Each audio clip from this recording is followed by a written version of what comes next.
মোৰ মানে কঁকালটো বহুত বিষ, ভৰিটো বিষ আৰু ভালকৈ খোজ কাঢ়িব নোৱাৰোঁ।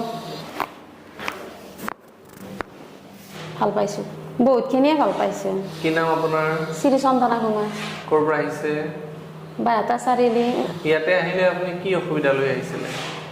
মোৰ মানে কঁকালটো বহুত বিষ, ভৰিটো বিষ আৰু ভালকৈ খোজ কাঢ়িব নোৱাৰোঁ। আগতকৈ ভাল পাইছে? ভাল পাইছোঁ। কিমান ভাল? বহুতখিনিয়ে ভাল পাইছোঁ। সঁচা কওক। সঁচাই কৈছোঁ।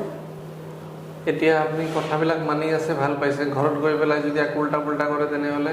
উল্টা পুল্টা নকৰোঁ মই ঘৰত আৰু। মোৰ নিজৰ জীৱনটো চাব লাগিব তাৰমানে।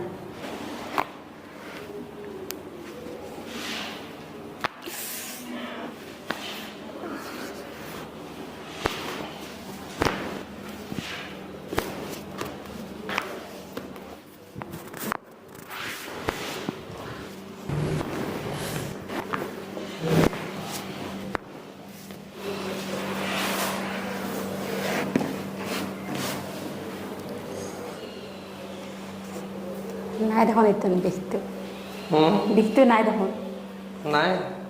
ক'ত গ'ল বিষ? ইমান ভাল যেন পাই আছে আপুনি। 90 মান পাইছোঁ। সঁচা কওক। সঁচাটোৱে কৈছোঁ। যিবিলাক মানুহৰ বিষবিলাক হৈ আছে তেওঁলোকে পংকজ গোস্বামী ছাৰৰ তাত তাৰমানে যেনে তেনে আহিব লাগে। মই যে 5 দিন ল'লোঁ ট্ৰিটমেণ্টটো, মই ভাল পাইছোঁ। পাতলো লাগিছে, গোটেই মানে শৰীৰটোৱে মানে পাতল পাতল হৈ গৈছে।